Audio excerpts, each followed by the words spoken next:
Hello viewers, I hope you're all fine. Today we are going to study about social psychology. Let's see what it is.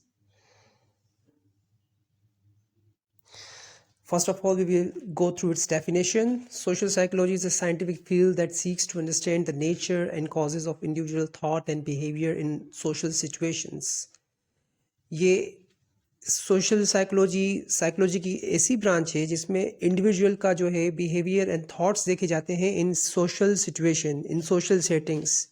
मुआशरती ज़िंदगी में किसी भी individual का behaviour, उसके thoughts, उसका रहन सहन, इन तमाम चीज़ों को देखा जाता है। उसे हम कहते हैं सोशल साइकोलॉजी। वो किस तरह सोचता है और लोग उसके बारे में क्या सोचते हैं, वो सोशल सेटिंग्स में किस तरह रहता है, सोशल सेटिंग्स उसे किस तरह मुतासिर करती हैं, इन तमाम चीज़ों को देखा जाता है। जो तमाम चीज़ें सोशल एस्पेक्ट्स की होती हैं, जो किसी भी तरह से इंडिविजुअल को इफ़ेक्ट करती हैं, इसे हम कहते हैं social psychology. Social psychology examines how people impact और अफेक्ट ईच अदर। इंडिविजुअल ने सोशल एनवायरनमेंट को किस तरह असरअंदाज करेगा, with particular focus on the power of the situation. और वो जो उसके इन्वायरमेंटल सेटिंग्स होगी, जो चीज़ें होंगी, इन्वायरमेंट इंडिविजुअल को किस तरह से असरअंदाज करेगा या इफेक्ट करेगा। सोशल साइकोलॉजी में ये तीन टर्म्स बहुत इंपॉर्टेंट हैं, इनको समझना बहुत ज़रूरी है। Norms, roles and scripts. Social norm, group expectations regarding what is appropriate for the thoughts and behaviour of its members. ये कह रहा है कि ग्रुप की एक्सपेक्टेशंस हो, किसके मुतालिक, उसके थॉट्स और बिहेवियर के मुताबिक जो उसके मेंबर्स के लिए हो। मतलब कि सोशल नॉर्म्स इस तरह हो कि अप्रोप्रिएट हो। बिल्कुल सोशल नॉर्म्स हम कहते हैं कि रवायात या कल्चर से भी रिलेटेड होता है। मतलब कि हमारी वो प्रैक्टिसेस जो बिल्कुल अप्रोप्रिएट हो और हमारे थॉट्स एंड बिहेवियर्स के मुताबिकत हो, हमारे ग्रुप मेंबर्स के लिए भी, हमारे लिए भी। जबकि देखते हैं कि सोशल रोल क्या है, socially defined pattern of behaviour that is expected of a person in a given setting और ग्रुप।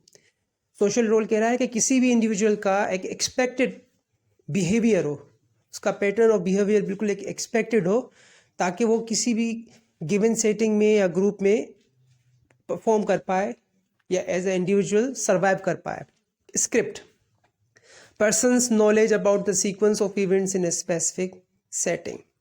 स्क्रिप्ट कहते हैं कि बंदे को, इंडिविजुअल को इल्म होना चाहिए, नॉलेज होनी चाहिए about the sequence of events के जो है एक सीक्वेंस के बारे में इन a specific setting.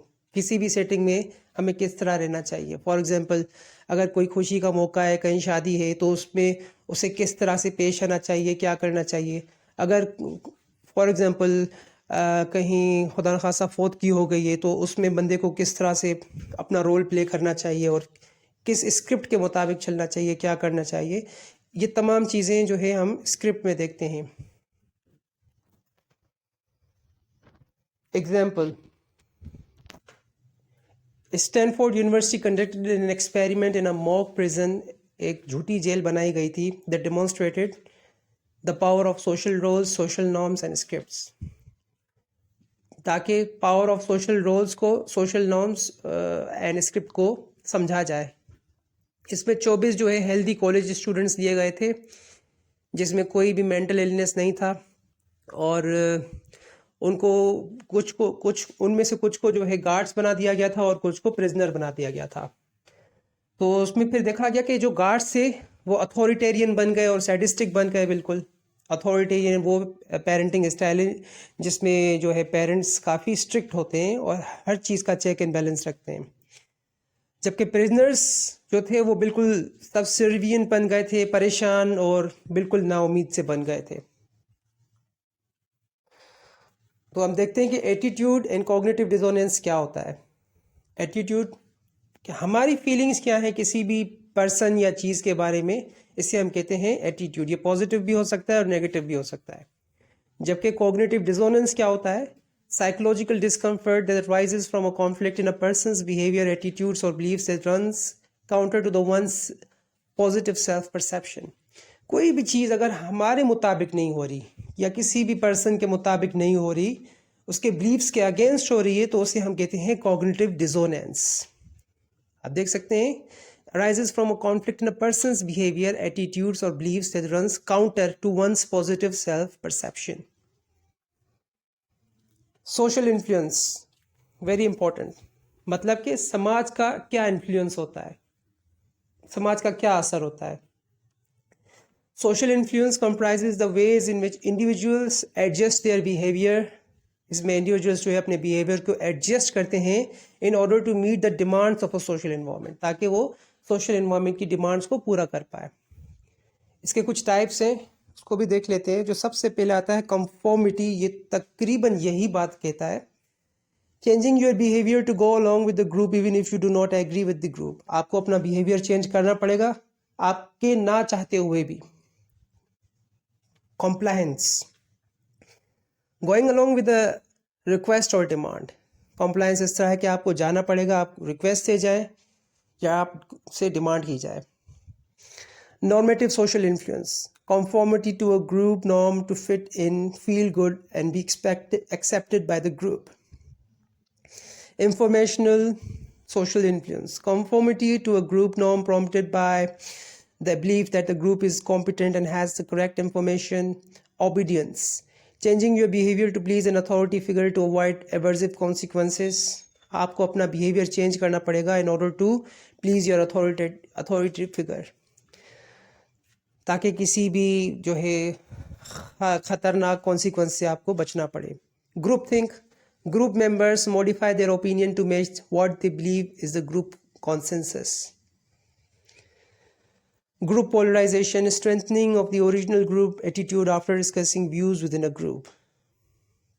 Social facilitation, improved performance when an audience is watching versus when the individual performs the behavior alone.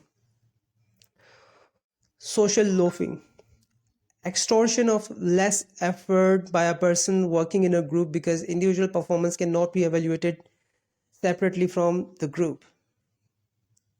Okay guys, ये बहुत आसान डेफिनेशन लिखी हुई है और अगर इनमें आपको कोई प्रॉब्लम होता है तो आप कमेंट में मुझसे पूछ सकते हैं और इनमें से कुछ डेफिनेशंस हम आगे पढ़ते भी हैं.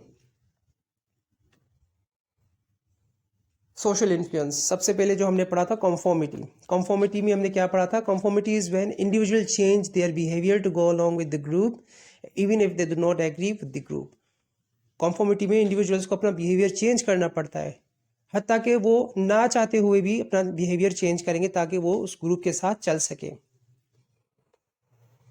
Obedience, one of the type of social influence, change of behaviour to please an authority figure, ताकि अथॉरिटी फिगर को प्लीज़ किया जाए और उनकी नज़र में इज़्ज़त हासिल की जाए. और टू अवॉइड एवर्सिव कॉन्सिक्वेंसेस, ताकि ख़तरनाक नताइज से बचा जाए. Stanley Milgram's experiment, Stanley Milgram ने एक एक्सपेरिमेंट किया था. Researchers told the participants to give electric shock, जिसमें रिसर्चर्स को कहा गया था कि पार्टिसिपेंट्स को इलेक्ट्रिक शॉक्स दिया जाएगा.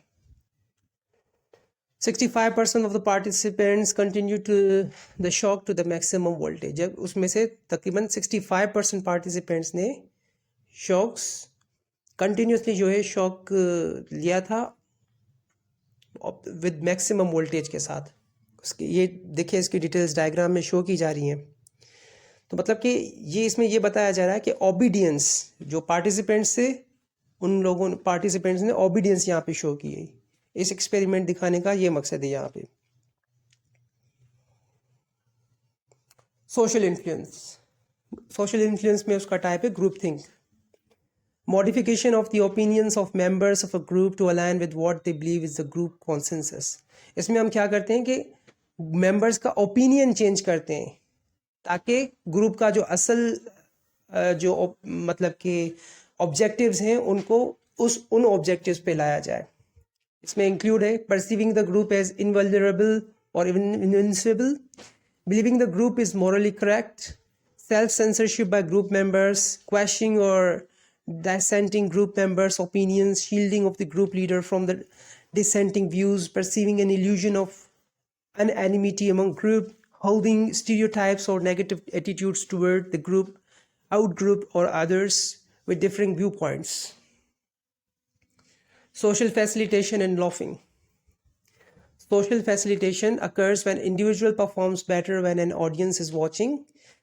सोशल फैसिलिटेशन होती है जब इंडिविजुअल बेहतर परफॉर्म कर रहा है जब ऑडियंस की नज़र में, जबकि than when the individual performs the behaviour alone, बमुकाबला उसके कि जब इंडिविजुअल अकेला परफॉर्म कर रहा हो. और सोशल लॉफिंग क्या होती है? Is the exertion of less effort bye a person working together with the group. Group में कोई भी बंदा जो कम मेहनत करता है या ज़्यादा मेहनत नहीं करता, उसे हम कहते हैं social laughing. Altruism. When do people help others. लोग दूसरों की हेल्प क्यों करते हैं और कब करते हैं? इस तरह के बंदों में जो है प्रो सोशल बिहेवियर पाया जाता है. Bystander intervention is when people intervene to help a stranger. Bystander intervention तब होती है जब बीच में लोग आते हैं किसी भी स्ट्रेंजर की मदद करने के लिए, किसी भी अजनबी की मदद करने के लिए, even if the intervention puts the helper at risk. इसके बावजूद कि हेल्पर की अपनी ज़िंदगी ख़तरे में पड़ सकती है. 3 factors shape whether people will help. 3 चीज़ें या 3 फैक्टर्स हैं जो ये डिटरमाइन करते हैं या शेप करते हैं कि लोग मदद करेंगे. Pluralistic ignorance, diffusion of responsibility, cost benefit analysis. Altruism. Why do people help others. लोग दूसरों की मदद क्यों करते हैं? पहले हमने पढ़ा था कि कब करते हैं, अब हम पढ़ रहे हैं कि क्यों करते हैं. अब 3 इस तरह की चीज़ें हैं और ये आप रीजंस भी कह सकते हैं. Reciprocal altruism. According to evolutionary psychology, a genetic predisposition for people to help those who have previously helped them. ये एक आप यूँ समझे कि एक प्रीडिस्पोजिशन है जेनेटिक, जिसमें लोग उन लोगों की हेल्प करते हैं जिन लोगों की हेल्प की गई थी, जिन लोगों ने उनकी हेल्प की थी किसी भी तरह से. अ पर्सन हेल्प्स पर्सन, ये एक तो हमारा सोशल नॉर्म भी बन चुका है, प्रो सोशल बिहेवियर है हमारा. तो रेसिप्रोकल अल्ट्रुइज्म हम इसी कहते हैं. Empathy altruism. People who put themselves in the shoes of a victim, इसे हम empathy कहते हैं. Imagining how the victim feel will experience empathic concern that evokes an altruistic motivation for helping. अगर हम खुद को किसी भी victim की जगह पे रख के देखेंगे तो we will feel, और हम इसी वजह से आगे बढ़ेंगे और किसी भी needy person की हम help करेंगे. इसे हम कहते हैं empathy altruism model. Arousal, ये भी एक एम्पैथी का टाइप है. Cost reward model and egoistic theory claims that seeing a person in need leads to the arousal of unpleasant feeling. हम किसी भी बंदे को, किसी भी शख्स को ज़रूरत में देखते हैं तो हम में जो है अनप्लेजेंट फीलिंग्स डेवलप होती है. बहैसियत इंसान हम चाहते हैं यार हम उसकी मदद करें, हमें उसे ऐसा नहीं छोड़ना चाहिए. हम खुद को गिल्टी फील करते हैं, हम में खुद में अंदर अनप्लेजेंट फीलिंग्स पैदा होती हैं. And observers are motivated to eliminate that aversive state. इस वजह से जो ऑब्जर्वर्स होते हैं वो खुद में से ये चीज़ ख़त्म करना चाहते हैं, इस वजह से वो विक्टिम की हेल्प करते हैं, often by helping the victim.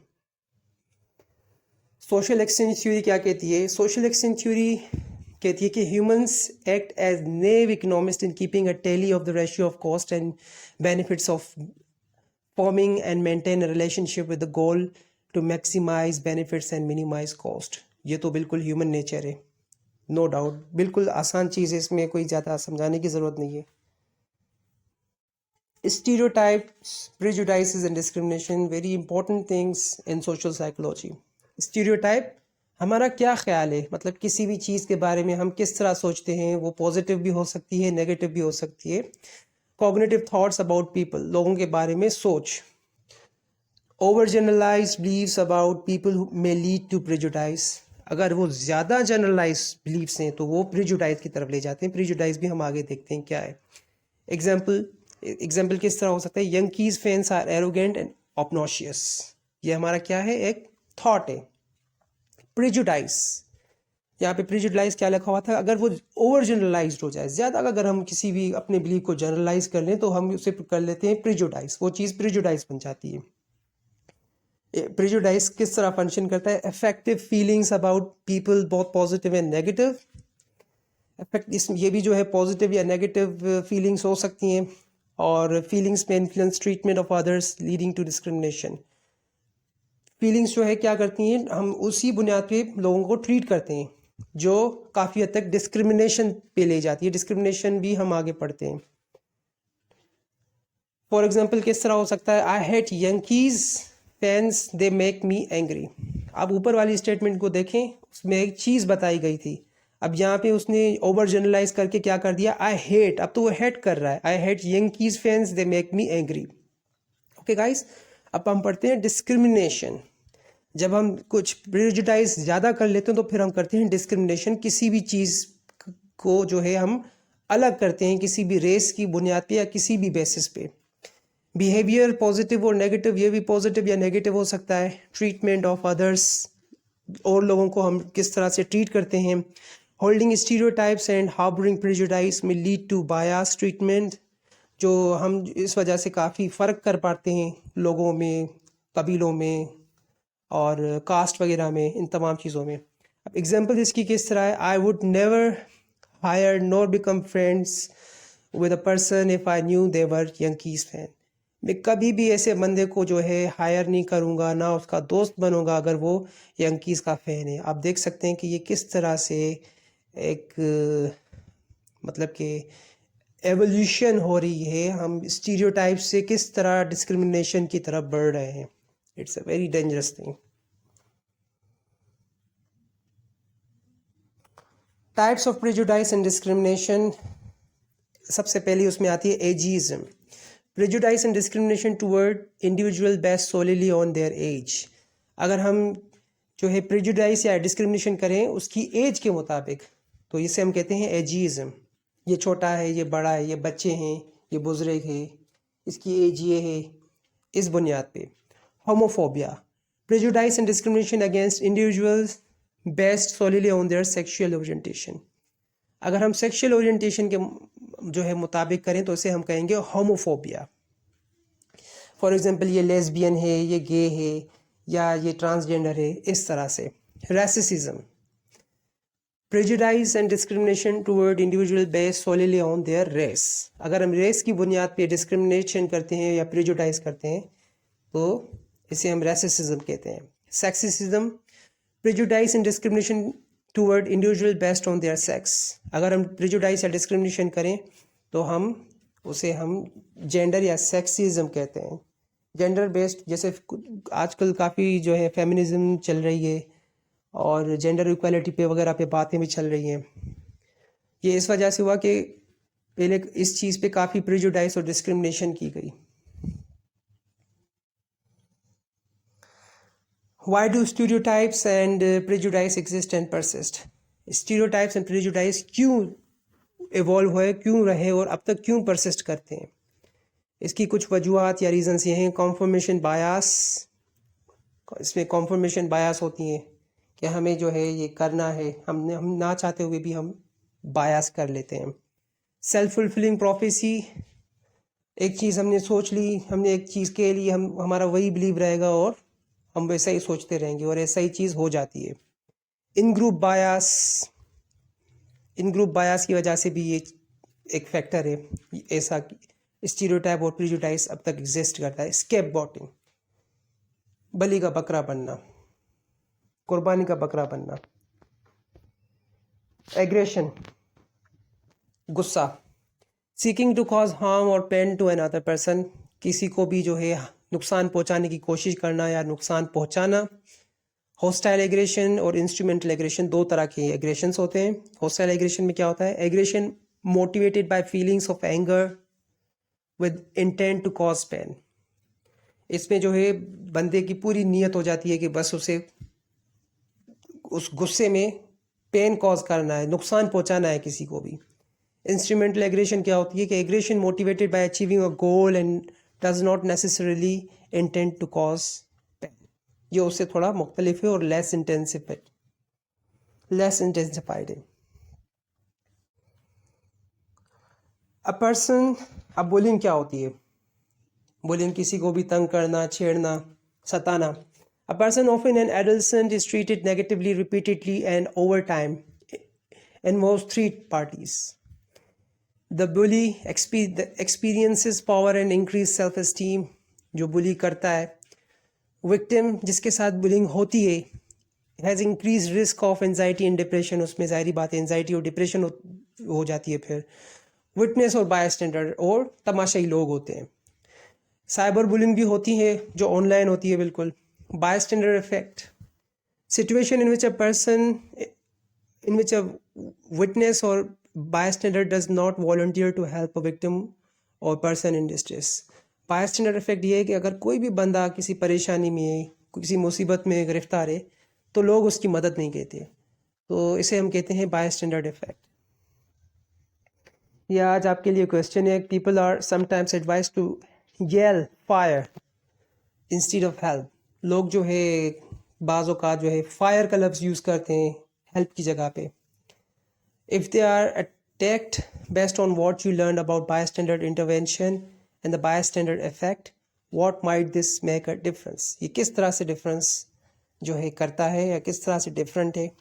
और अभी हमने bystander intervention bystander effect के बारे में पढ़ा है और ये चीज़ें आज हमने कवर की हैं। आप इनको देख लीजिएगा। इंशाल्लाह I will come up with another video. और आप इनको देखिएगा। अगर आपको कोई भी इसके बाद क्वेश्चन अराइज हो रहा है तो आप कमेंट बॉक्स में मुझसे पूछ सकते हैं। I will come up with another video. तब तक आप अपना ख्याल रखिएगा। अल्लाह हाफिज़।